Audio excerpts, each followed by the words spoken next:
கை ரிக்ஷாக்கள்.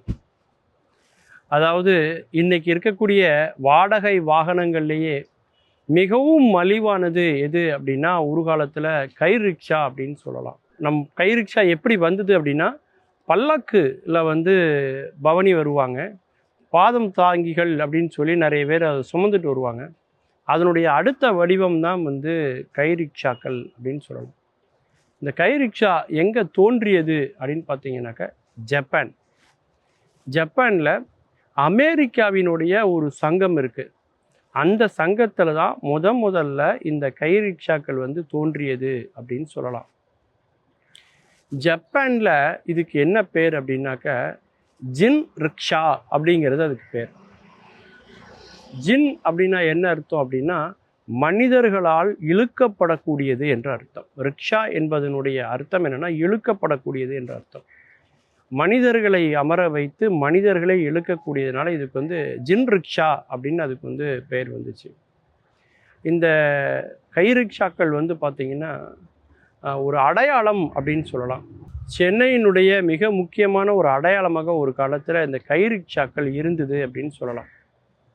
புரட்சி தலைவர் புரட்சி தலைவராக ஆனதுக்கே காரணம் ரிக்ஷாக்காரன்னு ஒரு படம் நடித்ததுனால தான். ஏன்னா அந்த காலத்தில் சென்னையில் ஒரு 1500 கை ரிக்ஷாக்கள் இருந்துச்சுன்னா அதில் ஒரு 50 கை ரிக்ஷாக்கள் தான் உரிமையாளர்கள் கை ரிக்ஷாக்களாக இருக்கும். மற்றது எல்லாமே உரிமையாளர் யாராவது ஒருத்தர் இருப்பாங்க, இவங்க அதை பயன்படுத்தி அதனுடைய கூலியை முதலாளிக்கு கொடுப்பாங்க.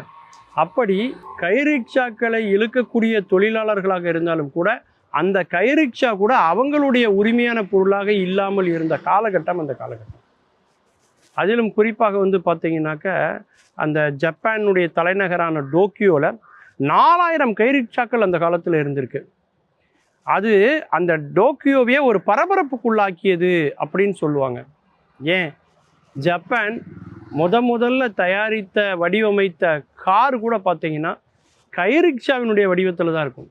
அந்த கை ரிக்ஷாவோட ஹையர் வெர்ஷனாக தான் அவங்க காரையே அறிமுகப்படுத்தினாங்க. இந்தியாவுக்கு எப்படி இந்த கை ரிக்ஷாக்கள் வந்தது அப்படின்னு பார்த்தீங்கன்னா சீன வணிகர்கள் கல்கத்தாவுக்கு வருகை தந்ததனுடைய விளைவு கல்கத்தாவில் இந்த கை ரிக்ஷாக்கள் வந்தது அப்படின்னு சொல்லலாம். கல்கத்தாலேருந்து இந்த கை ரிக்ஷாக்கள் தமிழகத்துக்கு வருது. அதிலும் குறிப்பாக சென்னையில் மனிதர்களை அமர வைத்து ஒரு மனிதனை இழுக்கக்கூடிய இந்த கொடுமை நடக்கக்கூடாது அப்படின்னு அந்த கை ரிக்ஷாக்கள் நம்முடைய சென்னை மண்ணில் ஒழிக்கப்பட்டது. அதற்காக என்ன பண்ணாங்கன்னா அவங்களுடைய வாழ்வாதாரம் பாதிச்சிடக்கூடாதுங்கிறதுக்காக கை ரிக்ஷாக்களை சைக்கிள் ரிக்ஷாவை மாற்றி கொடுத்தாங்க. அதற்கான நிதியை ஒதுக்கி மானியமாக அவங்களுக்கு கை ரிக்ஷாக்களுக்கு பதிலாக சைக்கிள் ரிக்ஷாக்களை தமிழகத்தில் வழங்கினாங்க. அப்படி கை ரிக்ஷாக்கள் சைக்கிள் ரிக்ஷாக்களாக என்ன செய்யுது அப்படின்னாக்கா மாறப்படுகிறது. அப்படி டோக்கியோவில் ஜப்பானில் தொடங்கிய இந்த கை ரிக்ஷாக்கள் இன்றைக்கு வரைக்கும் நம்முடைய பயணத்தில் இருக்குது அப்படின்னு சொல்லலாம். இன்றைக்கும் சென்னையில் நீங்கள் ஆங்காங்கே சில கை ரிக்ஷாக்களை நீங்கள் பார்க்க முடியும், அதாவது சைக்கிள் ரிக்ஷாக்களை பார்க்க முடியும். அந்த அளவுக்கு ஒரு மிக எளிமையான ஒரு வாகனம் அப்படின்னு சொல்லலாம். ஒரு காலத்தில் பணம் இருக்கிறவங்க குதிரைகள் பூட்டப்பட்ட வண்டிகளில் பயணம் செய்வாங்க. அதைவிட மலிவானதாக பல்லக்குகள் ஒரு காலத்தில் சென்னையில் இருந்தது. ஆனால் பல்லக்கில் போகிறது ரொம்ப நேரம் ஆகும். ஆனால் அதை ஈடுகட்டுற வழியாக அதைவிட மலிவான தொகையில் ஆனால் கொஞ்சம் விரைந்து போகக்கூடியதாக அந்த கை ரிக்ஷாக்கள் இருந்தது. அது பிறகு சைக்கிள் ரிக்ஷாக்களாக மாற்றப்பட்டது என்பதுதான் வரலாறு.